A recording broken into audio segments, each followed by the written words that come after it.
I'll just do a little kind of introduction of the NGO Committee on the Family. We are composed of NGOs that are credited with ECOSOC status at the UN, and we're all focused on promoting the family and its importance in social development.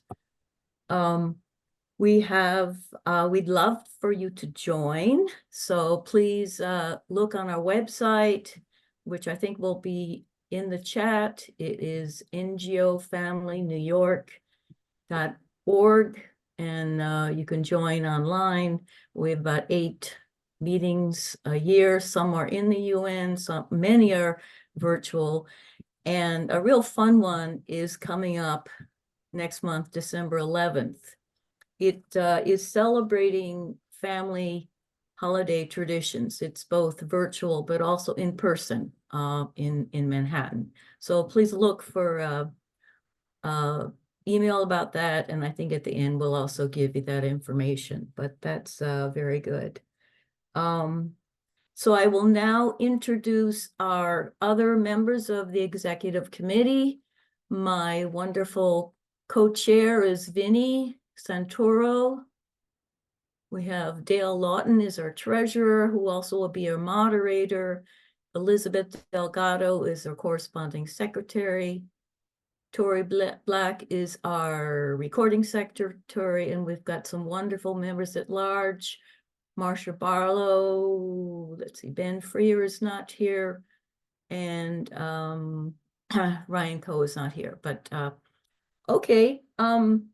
That's all I have to say. I will hand over the reins to you, Dale, and really look forward to these excellent presenters. Thank you. Well, thank you so much, Lynn, and thanks everyone for joining us today. We're very excited about our program this afternoon here in New York City. I know we've got some international folks joining us, so welcome wherever you are and whatever time it is. We have 2 fantastic speakers today, and then we'll take some questions at the end. I'll set it up just a little bit. I think many of you know that the World Summit for Social Development, the second round, was just held in Doha, Qatar, at the beginning of November, and that will be the focus of our conversation today. We know that in the original, or the first of the World Summit for Social Developments, the Copenhagen Declaration on Social Development specifically talked about the family and said that the goals and objectives of social development require continuous effort to reduce and eliminate major sources of social distress and instability for the family and for society. And it's clear that the family plays an important role in social development.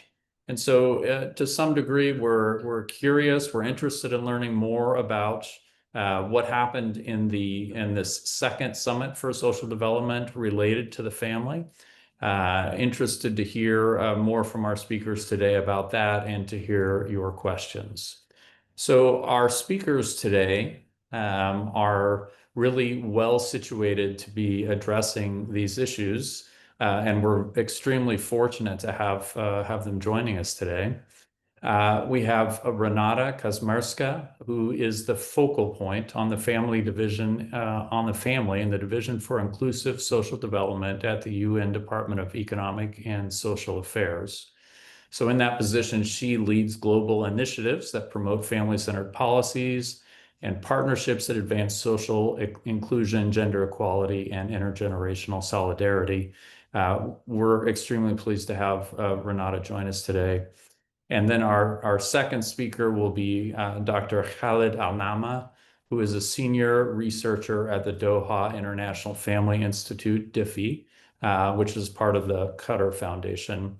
He focuses there on research and policy related to family well-being, social development, and the role of families in achieving sustainable development goals. So I won't say much more than that right now, but I'll just say that please prepare your questions while our speakers are going. We do keep an eye on the chat, so if you prefer to ask your question via chat, we're happy to have you do that, or you can raise your hand and I'll recognize you at the right time. But we'll go ahead and get started with Renata, and then we'll take things from there. Renata, please go ahead. Thank you very much for your kind introduction, Dale. I think I'm sharing the wrong thing. Hold on one second. This is in the way here. Okay, let's see. Okay, so thank you very much for the kind invitation to the. Do you see my PowerPoint? We do. You just need to shift it over into presentation mode. Presentation mode, right? There you go. Perfect. Right. Okay. Yes, it's really an honor to speak about the Second World Summit for Social Development and the Family at your event. I'm very happy to be here. I'm also very happy that I was able to help with the organization of the summit and during the summit with different activities like note-taking and side events and networking with colleagues from regional commissions, etc. So it was really a great experience for me personally, and of course for all of our division.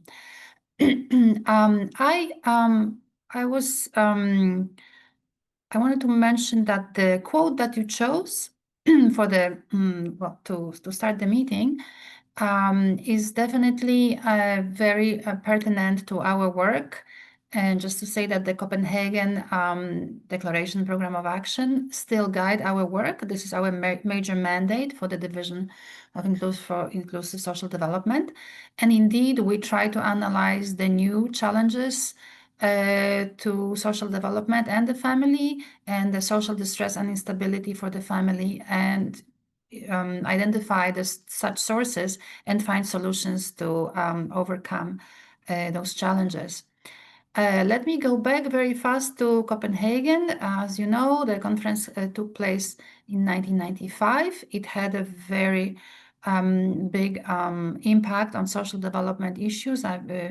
I would say most heads of state participated in this conference, and it was at the time when social development really attracted more attention from a global community. Copenhagen Declaration and Program of Action, of course, created a framework for our work at the division. So as you know, that there were 10 commitments at Copenhagen. Of course, the 3 big ones was eradicating of poverty, promoting full employment, and promoting of social integration. And also you had other commitments, kind of side commitments that would help us achieve those 3 main goals.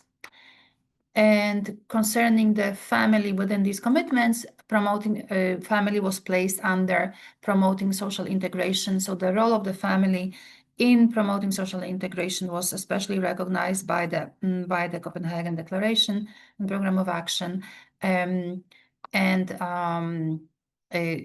role of the family was quite visible in the declaration itself. So moving ahead, in Doha, of course, is building on the Copenhagen commitments.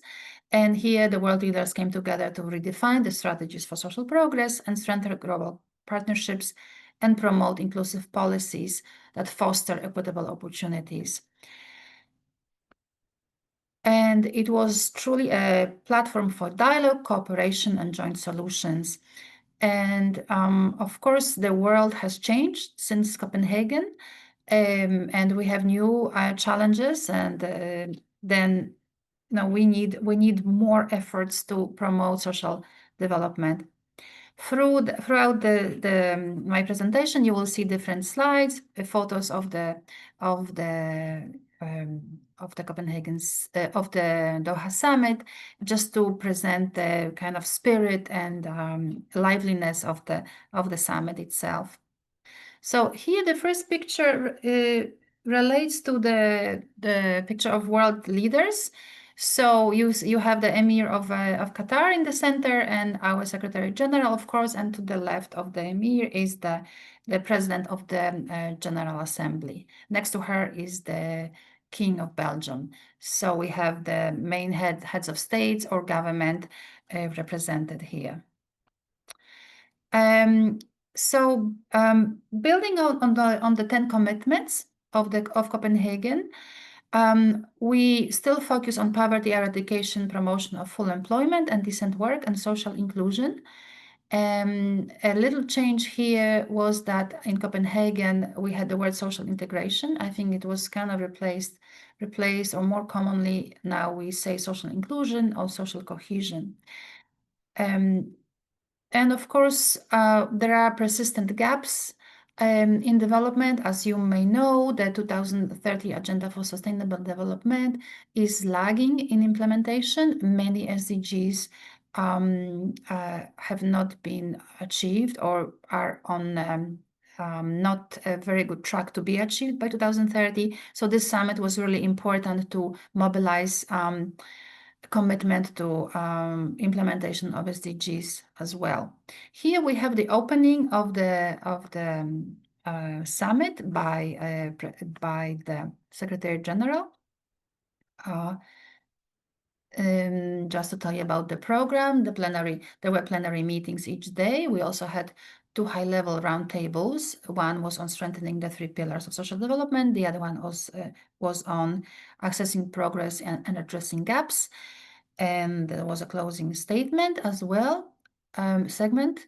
And of course, there were a lot of parallel programs. So there were solution sessions. They were organized by member states, UN system entities, civil society, academia. There was civil society forum, private sector forum, solutions square exhibition, and solutions studio. The ones that I underlined are the ones that I was able to participate in. So I will tell you more about them. This is the main lobby of the National Center in Qatar. And here I wanted to show you also a picture of staff.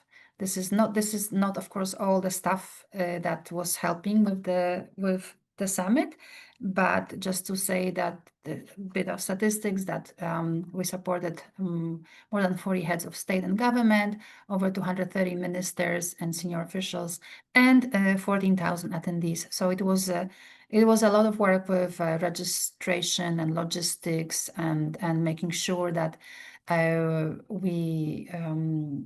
organization is well done. And of course, I must say that on the Qatari side, it was really very well organized with a lot of staff and volunteers from Qatar itself. So I think everybody was really impressed by all the decorative aspect of the summit. I would say with all the signs and the screens and just very hospitable environment that we really felt at home and with social development on display. For example, we had a lot of screens where different aspects of development were displayed, and stories from youth, for example, or stories about gender empowerment, different countries, etc. So it was very a lively environment. So we can talk about the achievements of the summit. Was of course reaffirming of social and economic rights in the Doha Declaration. There was a call for action and adequate financing to implement commitments. There was emphasis on access to education, health, housing, fair taxation frameworks, with education as a foundational pillar, and strong emphasis on social rights and financing mechanisms. Challenges that remain is they relate to weak multilateralism overall, and some tensions between political commitments and their implementation. So now coming to the family issues at the summit. So in the plenary meetings and as well as the roundtables, some governments noted the importance of family and social development.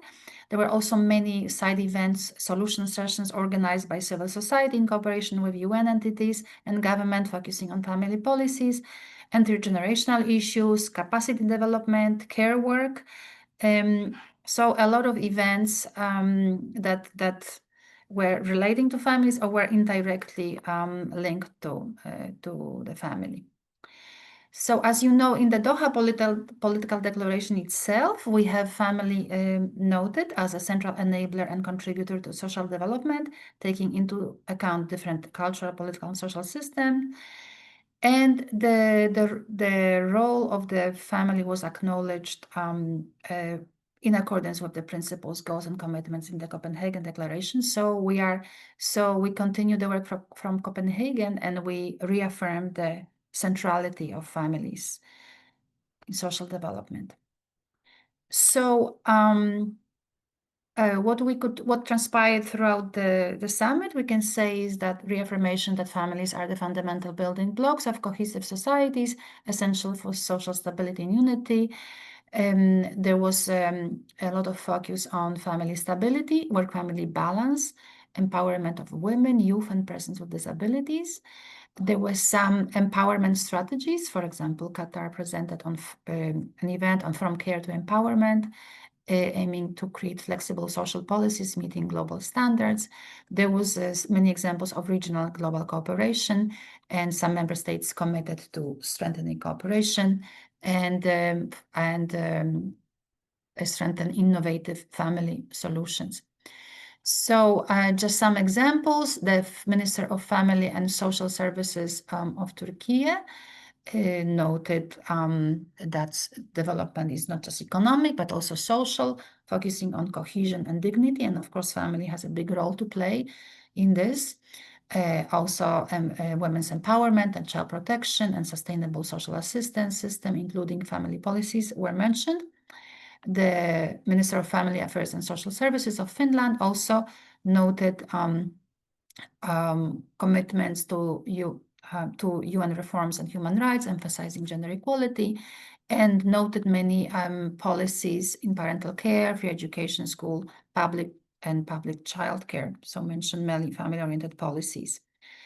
We also heard from the World Family Organization here at the roundtable session from Mr. Isidore Brito. And here I come to another event that was on family with policies, which was on civil society solutions. So that was a solution studio. It was a very interesting setup where you had, it was a media setup when you only had half an hour to present your point. So we had several speakers who only had 5 minutes, and I have to say that it was really very good event, as we had to be very concise, and we mentioned a lot of good practices from different regions. So Dr. Sharifa from DIFI presented, Dominic Richardson from Family Wellbeing Institute, and we also had SOS Children Villages represented, and KADEM, which is an organization from Turkey that works on families and empowerment of women. These are some explanation about our participants in this event. Another event that we held was towards an African solutions framework. This event focused on capacity building for family policy development, and we organized this with the lead organizer being IFFD, and it was sponsored by the DRC and the Republic of Kenya. And here I spoke about our capacity development functions at the UN Secretariat. We provide advice on policy development at the request of governments. So recently we have cooperated with the Democratic Republic of Congo and Kenya in developing and implementing their family policies. So here we have representatives of DRC and Kenya at this event. So this is our event. I'm speaking. On the right, we have a DRC colleague, and on the left, colleagues from Kenya.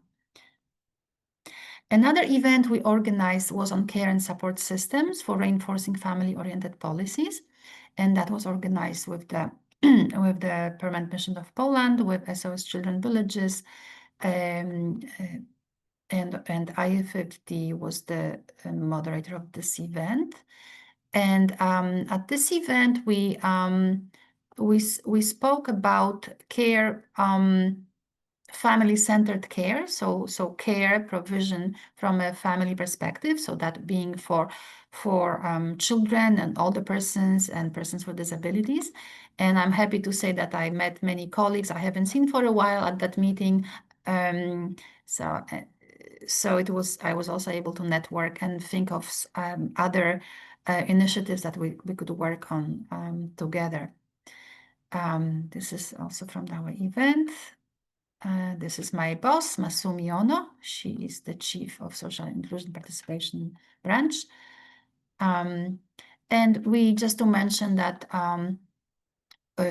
we noted about the 5R framework of the UN system. It's an ILO framework, but kind of adopted by the UN system as well, about the unpaid care work. So the so-called 5Rs, to recognize unpaid care work, to reduce and minimize the burden through infrastructure, technology, and services, to redistribute it. And this is, of course, about sharing of responsibilities between family members, and then make sure to provide paid care work that is fairly compensated, and of course represent, meaning including care workers in decision making and social dialogue. I must say that care was also a focus of other events. So, for example, this is an event organized by regional commissions. So we had colleagues from ECLAC in Santiago and ESCAP in Bangkok, also talking about future of work, care, and intergenerational solidarity in aging societies. So this perspective was from regional entities, and of course, some regions are aging faster than others, like Asia is aging very rapidly. And so the concerns from regional entities was expressed at this meeting. And then there was another event on care, the Circle of Care. So families supporting the young, the old, and all in need. So as you can see, care was quite visible at the summit. And there was another event, the family as a cornerstone of social development integration, strategic approach for sustainable future. And we also had different countries presenting on their family policy. So this is an example of families' well-being as a national priority in the UAE. You can see. This is a photo from an expo. This was an expo presenting different entities and what they do for social development. So you have here Economic Social Commission for Asia and the Pacific. So that's a UN entity, regional commission. Then you have other entities from Qatar, from the region, and then beyond the region, and from other UN entities. And here's a picture of Souk Waqif, which is the marketplace, the old marketplace in Doha. I must say I was not able to sightsee much. We were busy from dawn to dusk, but I was able to actually see this view of the souk, as well as the more modern area of Doha. That I thought it was really beautifully organized as a meeting space for different generations, and we can see different, there's space for children, there's space for adults. And I have to say that Doha greened a lot since my last time there, meaning there are a lot of green parks and places for people to enjoy. And that was actually reflected in the voluntary national review that Qatar provided. So just to mention that, and this is a glimpse of the modern part of Doha, the skyline of the skyscrapers. So just to say that we really hope that the summit will turn commitments from dialogue to solutions and actions. And there are big hopes associated with this commitment.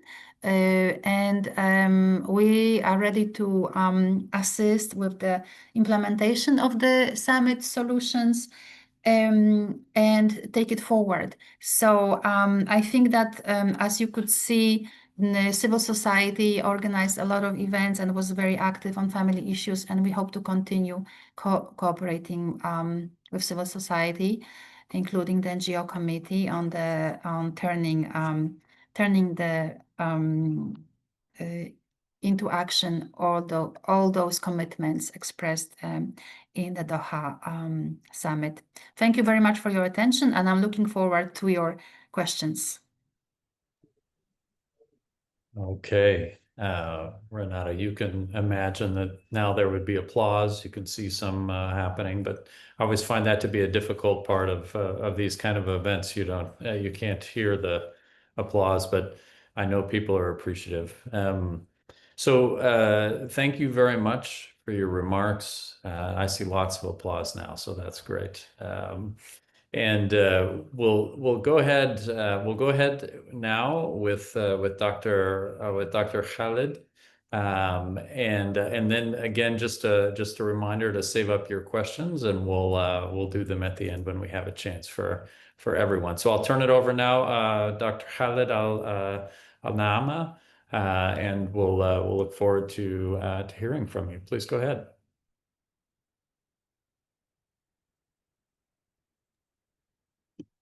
Thank you, Dale. Thank you, Renata, for the great presentation.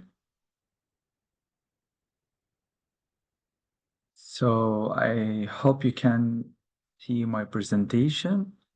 We can, yeah, it's looking. Okay, that's really great. Okay.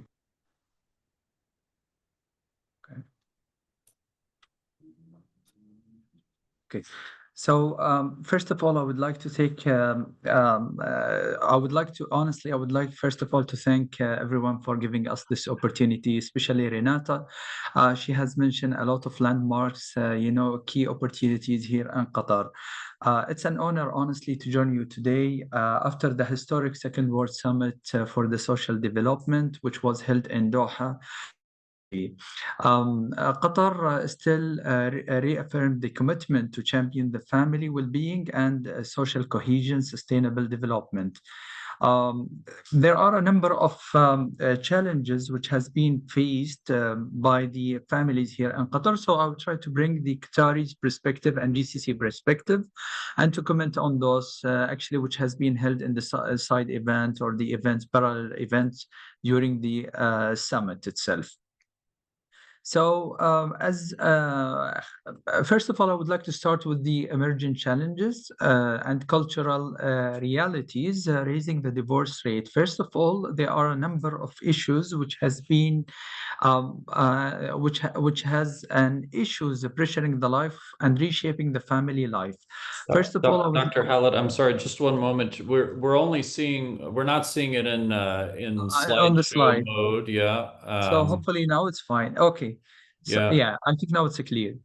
Yeah. So, but it's still just, we're still just seeing your PowerPoint instead of, so go down and get it started in the, there we go. Yeah. If you click that, that should get us there. Thank you That's so much. perfect. Thank you. Yes, you are welcome.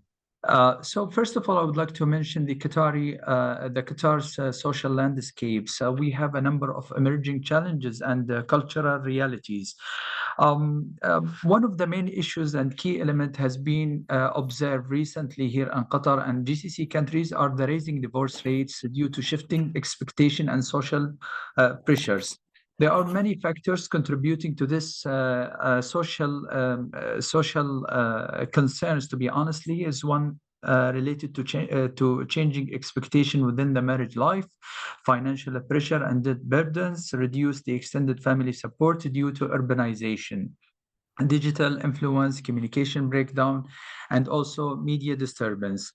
We have an issue also with the divorces, not only just to the divorce itself, but we have an issue on the declining infertility rate among the marriage couples.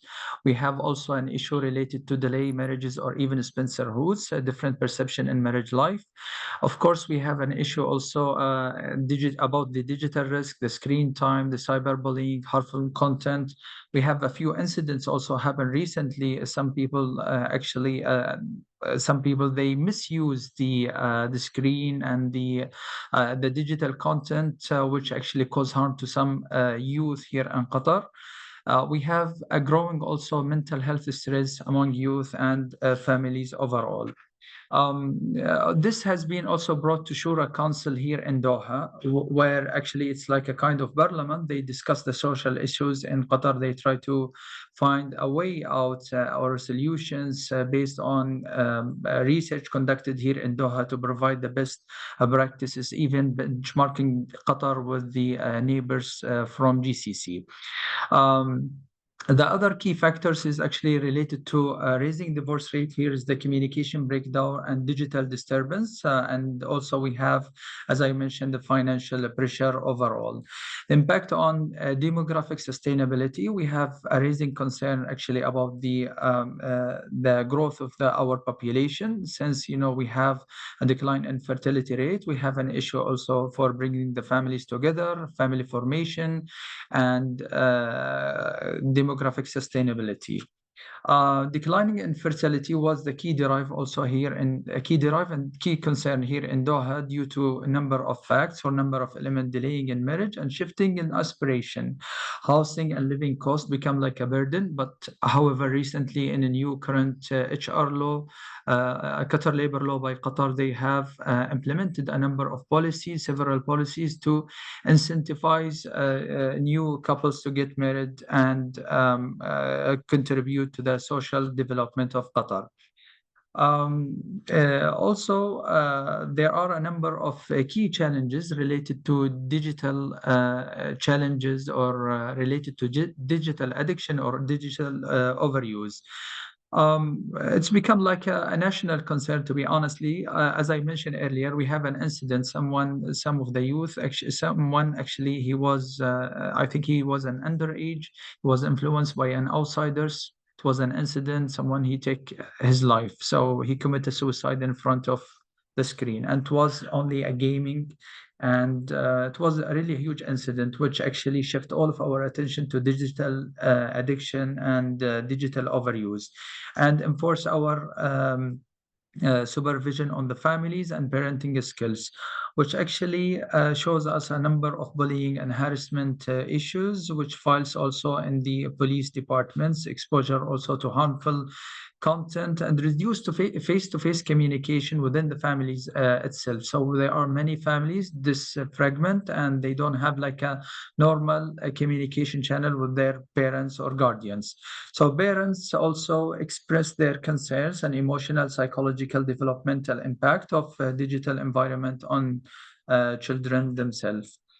Of course, Qatar, like many other countries in the world, they are suffering. Also, they have mental health concerns among the families due to a number of reasons. But of course, we come from Arab regions where actually the family unity and the family reputation above all. So that creates a kind of concern and pressure on the families itself, because many families, they afraid from social stigma and so on. They want to protect their personality and personal matters, keep them always private, and that also increase the anxiety and depression among youth, among the parents, and especially parents who have kids with disabilities.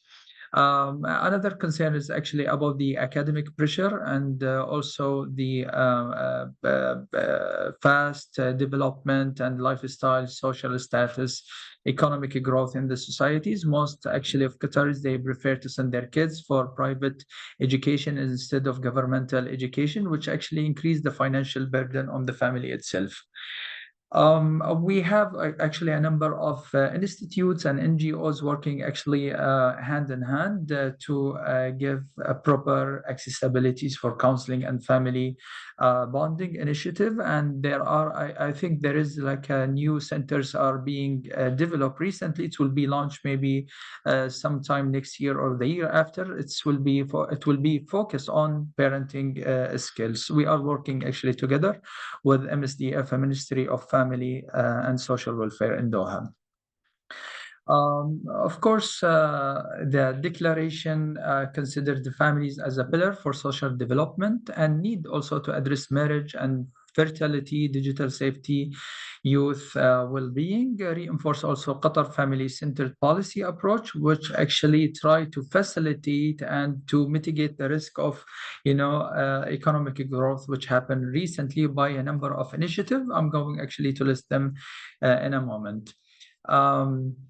There are actually a number of reasons that could actually help us to mitigate the risk of those social concerns, which I have mentioned earlier. So first of all, we have a number of driven factors here within DIFI and within Qatar. Always we try to maintain, our solutions. We try to bring them out of the research. So we try to conduct policy-oriented research where we can actually have the best practices or best solutions for our society. We have a number of also evidence showing that the early marital breakdown is widespread everywhere, and especially also in our media. Couples' lack of relationship and communication skill, and that's actually drive us to a number of initiatives which has been launched recently by the government. Fertility risk without supportive policies, and I think the government have mentioned with the Qatar Vision 2030 there are a number of key elements that has to be addressed within this vision. They try to encourage families and young marriage couples to have more children, because we need to protect our society from getting shrink, since there are a lot of divorce rates, spencerhood, and those stuff actually will be negative contributing factors. Marriage and divorce, we have one of the key initiatives that has been actually kicked off last year and this year, and also it has been widely recognized. It's a national premarital educational program. We do believe and we do learn actually from Malaysian experience. They have conducted similar program, which we have learned a couple of lessons from them. And we do think, actually, we do believe that will be like a success factor for us to bringing our family cohesion to a level where it can satisfy the government and the families. Early intervention and relationship skills training is become a mandate, and it's become like a trend in our media and classic traditional channels. They try actually to raise the awareness level in the community. It's become like a kind of mandate. We try actually to advocate for having this kind of intervention, since there are a lot of indicators showing, a number of issues related to conflict resolution skills, which actually are not addressed properly by husband and wife. Parenting support and family counseling initiative are the key factors actually to keep marriage. So we have an NGOs here in Doha. It's actually semi-governmental institute called DIFI. They try to resolve conflict between whenever conflict arises among husband and wife. They try actually to resolve it peacefully, so they can bring the family life together peacefully. Also, regarding the fertility, it's becoming a wide concern. It's becoming like a significant concern to our government and society, since the economic growth actually require a lot of human resources, and we need to invest on the capital human by giving them some incentive, allowance, and some policies in place to balance the demand of the society to having those children in place. One of the key elements is actually addressing this concern by having a proper family-friendly policies, which we have implemented recently and last year actually within Qatar Foundation as a pilot study, and it has a lot of significant positive factor on the family overall and the production also overall. A number of key elements has been actually implemented recently related to working flexibilities and also a number of part-time initiative, which actually has been balancing between the demand of the life and the demand of the work related issues and workloads.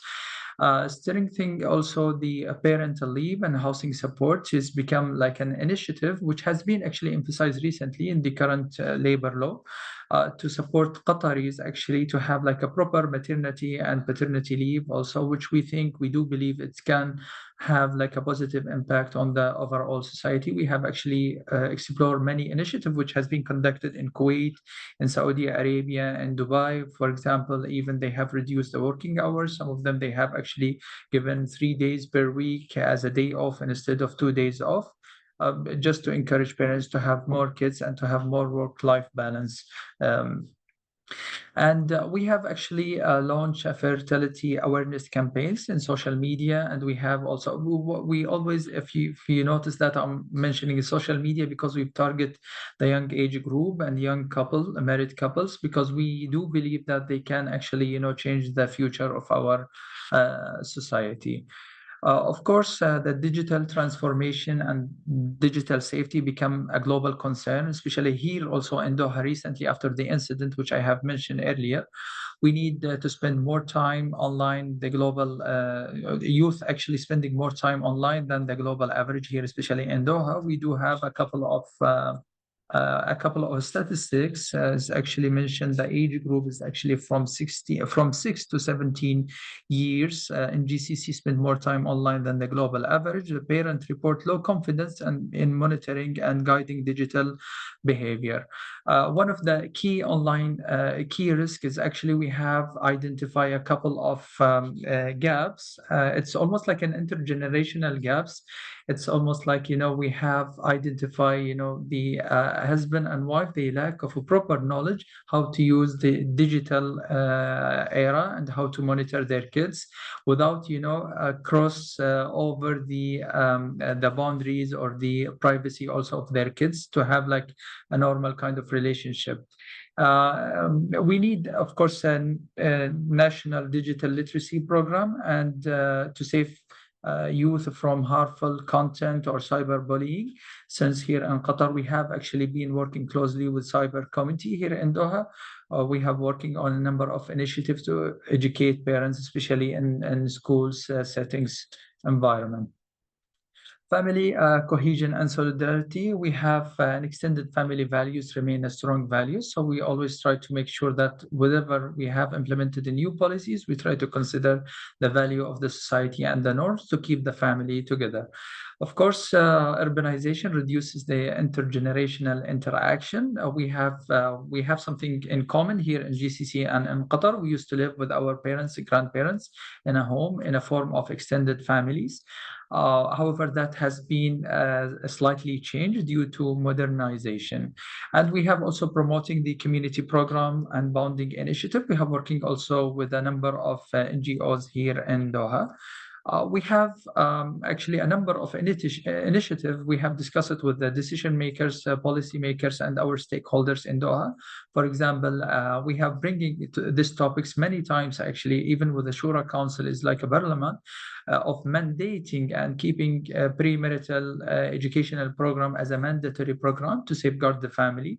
And we have actually advocating for having proper parenting skills centers here in Doha. I know it might be weird. Actually, we have faced a lot of resistance for bringing this kind of initiative, but overall that will bring a lot of positive effect on the society overall, enhancing leave and HR policy, supporting the young couples, which has been announced recently. It's almost like within a few weeks from now. Enhance also digital well-being strategies and cyber safety programs. There are a number of initiatives working closely with the school settings to educate, teachers and also students about the harmful impact of using, digital or social media without proper supervision or even proper kind of content. Of course, we have an issue regarding the financial, we have an issue regarding the debt, and we have a number of initiatives. Actually, it's a research-based approach. We have worked closely with a couple of institutes and stakeholders here in Doha to understand why many families, they have an issue with finance and to keep to keep their financial life stable. We have actually identified a number of gaps, mainly was actually due to a wrong financial decision related to having some kind of business ideas and so on, which actually fragment the families, and some of the families actually was faced divorce situation because the families are not able to cope together. So what we have suggested to have like a financial literacy curriculum and initiative, and we have been working closely with the Ministry of Education here in Qatar, and we have also working with Qatar banks and Qatar central banks regarding how we can prevent those bad debt here in Doha. And mostly it was identified among young age group, among new couples, new married couples. DIFI commitment, we have been working closely actually with our key partners, Renata and other key players in the globe. We have regional family policy leadership, and we have actually annual briefs on divorce, fertility, digital issues. We work closely with the key stakeholders here in Qatar, with UNICEF. And we have capacity building also programs for policymakers here in Doha. And we have issued a number of national campaigns on parenting and resilience in Doha. So we do believe here in Doha and DIFI overall, when families thrive, societies will thrive also. And addressing divorce, fertility decline, digital risk is essential to Qatar Foundation, to Qatar overall, and to DIFI exclusively. Qatar is a leading regional model for family-centered development. We have actually been working as a think tank for many government institute here in Qatar to help them actually to find a best solution which can actually work and work with our theoretical framework, which actually can help our society to overcome the key challenges which has been raised in my presentation. If you have, that's all about my presentation. So if you have any question, feel free to pop up. Thank you so much. Thank you, Dale. Thank you, Renata. Thank you, Lynn.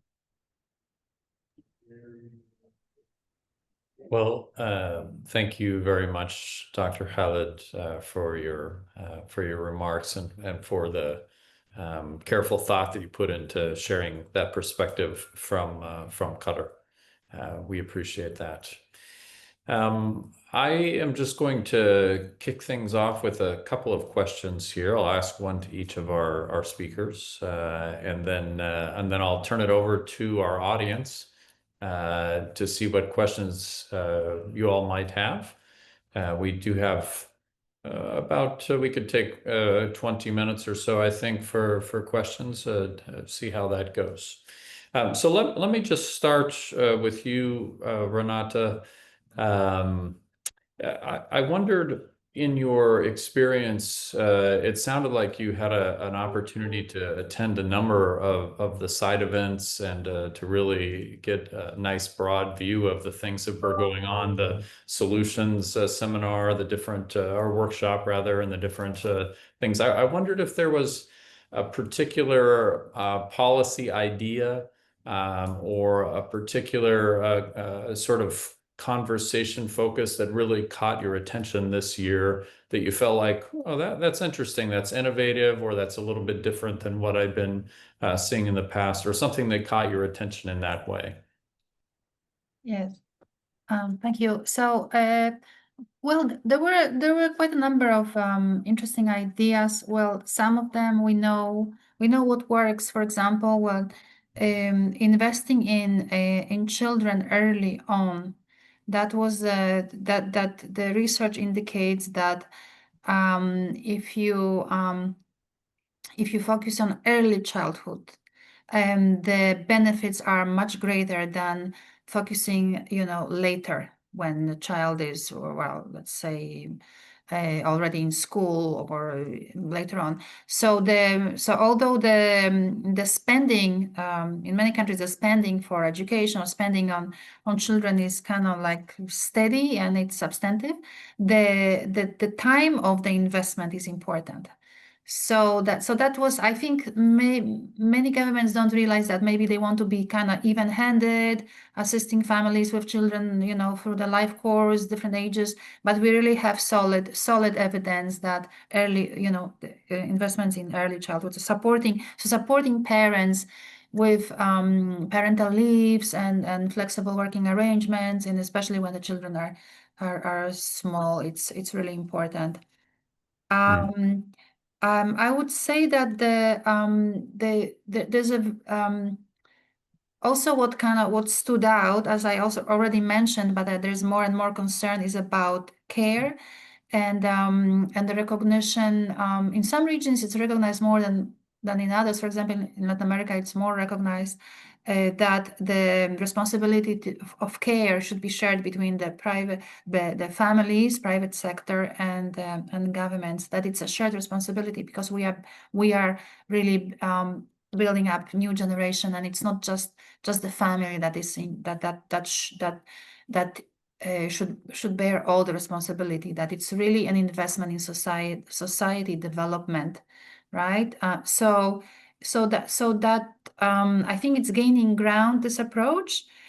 Well, today I was talking to a colleague, for example, and I was quite surprised. She just came back from maternity leave, and her husband is working in New York for Citibank, and they have 4 months paternity leave for the fathers working for the bank. So I think so you have examples like this. I think you know, I heard examples like this more and more. So the private sector is also recognizing that it's not really it's an investment in their workforce, right? Yeah. If they create the conditions, viable conditions for parents, they will stay with the companies. They will not have to retrain new workers, etc. So that was also visible in the private sector forum. Yeah. Thank you. That's those are some really excellent points. That I've read a number of things recently along the lines with the early intervention, nutrition, education, parental policies, that these things all pay off later on. It's really, I think, quite a nice consensus that's developing around that. So yeah, thank you very much. Let me turn to Dr. Khalid, and then we'll go out to our audience and see about some additional questions. Dr. Khalid, you mentioned briefly a focus on helping parents deal with screen time issues with their children, and helping parents manage screen time with their children. I know that's just a very important issue right now, and I wonder if you might just say a couple of things more about what approach Qatar is using in that space, or what's maybe just share a couple of, I know it's a big issue, so just a couple of minutes about a few thoughts on that, please. No problem. Thank you so much. Well, actually, what we have done, we have actually decided to work with the locals and communities by having more engagement within the school setting. So what we have done is actually we have created a number of activities, extracurricular activities, about raising the awareness level of, you know, how to deal with the digital screens, social media content, and harmful content, and how you should report them. And we have created also a number of educational type of kits or a program, which actually was very useful materials for the parents, especially the young parents. And also we have developed a kind of material. It's almost like a mapping where you need to follow exactly. It's like a guideline, how you need to set your phone or your iPad, and how you can actually monitor your kids, and you can actually block those harmful impacts. And we do believe that one was actually one of the key successful criteria that we have developed. But I do believe what we always think of, you know, engaging, you know, early our stakeholders to develop the material together, especially with the volunteers. So it came up from a couple of volunteers who used to work with us as an interns, and we have brainstormed the ideas itself. Yeah, wow, that's really great. I love that very specific step by step. I remember when I had teenagers at home, my kids are grown now, I sort of had to become an expert on the current the technologies that were current then, and really talk about those a lot with my kids. I ended up installing keystroke monitors on all our computers, and the kids knew this. They were aware that they were there and that I was checking. But I think, as you say, a lot of us as parents, we just don't know. And so having that kind of step-by-step guidance to be very specific, I think that's got to be very helpful to parents now. Thank you very much for that, Dr. Khalid. We do have some questions in the chat. If you would prefer to ask your question out loud, please just raise your hand, and I'll do my best to call on you as well. But let me grab one from the chat here while we're waiting for some of those. I see a question here from Susan Roylance. How can we encourage fertility awareness campaigns in relation to the upcoming CPD meetings next year within the UN system? Maybe that, Renata, if you would like to start with that, and Dr. Khalid, if you want to add anything on after that would be great. Please go ahead, Renata. Yes, so my response would be that we have to disseminate research of the UN system among the member states. So I wanted to quote a very, very interesting report of this year, which is a UNFPA State of World Population 2025. It's called the Real Fertility Crisis. And this report had really very interesting findings, because it appears that global fertility decline is not due to people rejecting parenthood or cultural decisions, right? But because of social and economic barriers that prevent them from having the children they want. So, for example, they identified financial constraints. 39% of respondents said this was the main reason. Fear of the future, climate change. We signaled in family report of last year, we signaled climate change, climate anxiety as one of the reasons. Wars, instability overall, gender inequality, unequal domestic labor, workplace discrimination. So I think that, if we know the reasons, we can work on them, right? So this would be a way to talk to to disseminate this information in member states, so they can devise better policies that face these challenges that the report mentions. Yeah, thanks. I've read some of this research as well. I think it's really interesting that people are reporting that they would like to have more kids, so their desired outcome is less than what they had hoped for, and I think that's really interesting. The point you made about, if we understand why, then maybe that helps shape some of the policies. That's a great point. Dr. Khalid, did you want to add anything there, or we can push on to the next question? Well, I think it was covered by Renata, so we can push to the next question. Okay, that's great. So from Lynn Walsh, Doha's wide range of programs is very impressive, such as marriage education, mandatory premarital education, etc. You mentioned some resistance to this education. Can you say a little bit more about that? Yeah, sure.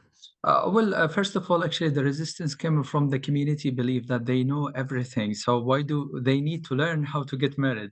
So this was one of the key concerns, actually, you are undervalue their belief system. So what we have said is actually the previous challenge was entirely different from the current day, especially, for example, it's not easy actually to keep your kids, dealing with the screens and social media and have full accessibility. While ago, we don't have this kind of concerns. Is actually when you keep them in a home, you feel that they are safe. But now, even if they are in their rooms, they are not in a safe environment. So that was one of our argument presented to them, just to change their attitude or perception about accepting this kind of initiative. Yeah. Okay. I think that's always a challenge. If you think you know everything, you're probably not going to pay a lot of attention. But wow, as a parent, I always felt overwhelmed. I felt like I knew nothing. So I'm impressed by parents who think they know everything. Maybe that's great. I see Lynn's comment here reminding me that the NGO Committee on the Family actually sponsors an annual research forum at the UN as as a side event during CPD. And so we do have a call for proposals or for papers rather out right now. So if you know of researchers that are doing research related to the population issues, please have them look at our website. There's a call for papers there. And there's some specifications about what kind of papers we're accepting and those kinds of things. So please take a look. In fact, maybe Chelsea, if you're listening, maybe you could just find that really quick and drop the link into the chat for us. Okay, let's see here. I'm not seeing any raised hands, so I'm going to come back here to the chat. I think we have time maybe for one or two more questions. We've got a question here. In Europe, we pushed for a non-transferable and well-paid parental leave. My organization, Co-Phase Families Europe, had this week an interesting discussion about support services for children with small children, focusing on involvement of fathers with a special focus on the importance of family centers. And this is asked specifically about, do you have this in your country? I think this came up during your talk, Dr. Khalid. Maybe you could address that, and then Renata, if you have any more general comments about trends that you might be seeing in other countries at the UN, that I think might be helpful. Please, Dr. Khalid, go ahead. Yeah, thank you. Well, we have a number of centers. They are providing, a continuous support for the families. However, we do believe, some of those centers are still, they need to scale up their skills toward the families and toward actually a husband and wife or marriage couples. What we do believe is actually working collaboratively with our stakeholders, especially within GCC, because we have our similarities and commonalities are mostly aligned with each other. So we do think, what happened there in Dubai, for example, is similar to what happened in KSA. So we try to take a number of initiatives to help our institute here in Qatar and to provide the best solution for our nation here in Doha. Of course, it's not an easy, it's a challenge, but we do always work, on a research-centered approach to find the best solution for our population. Yeah, thanks very much, Dr. Khalid. That's very helpful. Renata, was there anything you'd like to add on that front?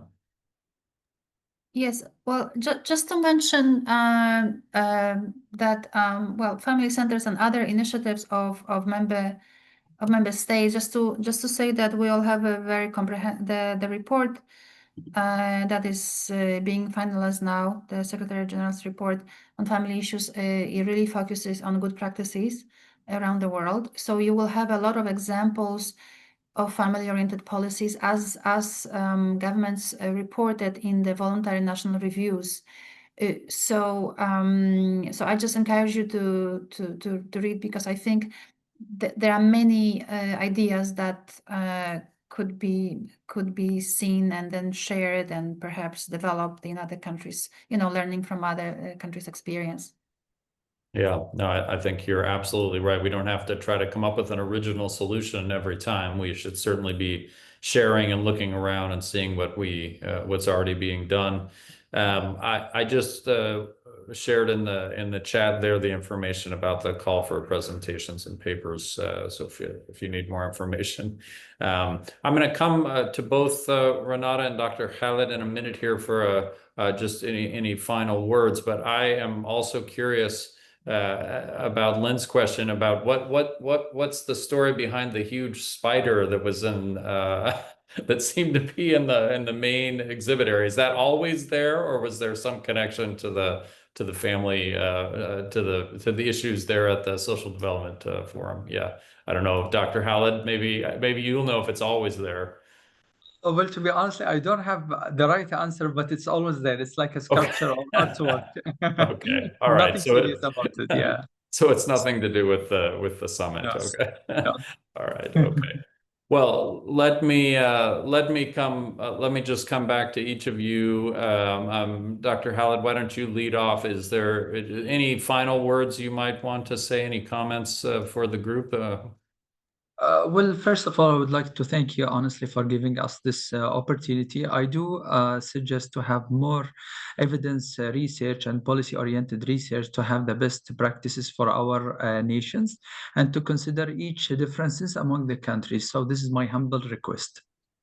Yeah, that's great. Yeah, thank you. That's sometimes the research that's done is not the right research, but often we just don't have enough funding to get things done. So yeah, that's very important, I think. Okay, over to you, Renata, for a final word. Oh, there you go. Yes, I just wanted to say that the summit was really a great opportunity to hear ideas and also to network. And I had a chance to talk to many colleagues about their research and what they are doing. And I just would like to suggest maybe one meeting or to have some brainstorming about what we should address at the UN, going forward. What issues would you like to focus on? Maybe at the International Day of Families, maybe in the reports of the Secretary General. I'm really looking forward to hearing from civil society what are the concerns and what are the emerging issues. You know that we just concluded the analyzing of megatrends, and now we have to follow up to the anniversary, and we have a momentum of the summit also. But I also would like to hear people on the ground, and any suggestions about our research, our events, our reports, to make them more useful also for your work. I would appreciate them. Maybe we could have a brainstorming at another meeting. That's a great idea, and I see Lynn nodding her head there. So maybe that could be something we'd consider. If you have immediate ideas, you could drop them in the chat while we're wrapping up the meeting here. And Renata, you could keep an idea out there, keep an eye out there. But I think perhaps we could take that on. I'll just close things up here by thanking our speakers, Renata, Dr. Khalid. It's been such a pleasure to have you join us. Thank you for taking the time to prepare and share your insights with us. I'm always learning about these issues, and in this one in particular, since I wasn't able to go to Doha to attend, it was very appreciative of this opportunity. As was mentioned previously, we do, we put it in the chat already, but we do share the recording of each of our monthly events on our website. It often takes us a few days to get the video edited and posted, but by the middle of next week, we should have it up. I'm just noting we have Thanksgiving in the US next week, so hopefully we'll get it up before then. If not, it might get pushed to the following week. But we do put them up there, so please feel free to visit the website or share that with others. I see that our intern, very helpful intern, Chelsea, has shared our website, the NGO Committee on the Family's website, again in the chat. So that will help you to find out more about our upcoming events and also to find the recording from this one. And I'll make one more plug for joining the NGO Committee on the Family. There's a link to join there on the website as well. It's very modest annual dues, and if you join, you get a chance to have an input on what we're doing in our meetings and who the officers are and those kinds of things. And then the last thing I'll push again is just that our December event is a special one. We do it both in person and online. We talk about family holiday traditions. And I know that the flyer to that got posted earlier in the chat. So if you want to look for that, you can. But we would love to have you join us for that. Or for any of our future events, and we'll be sure to stay in touch with everyone. And I see here we have our excellent intern, Chelsea, getting that right up on the screen for us. So Thursday, December 11th, in person, 1:15 to 3. And we'll send out more information about that going forward. Thank you again, Renata. Thank you again, Dr. Khalid. Thanks to everyone on the NGO Committee on the Family who helped organize, and to all of you, our audience, who joined us today. And we will see you again soon. Bye. Thank you. Great content. Thank you.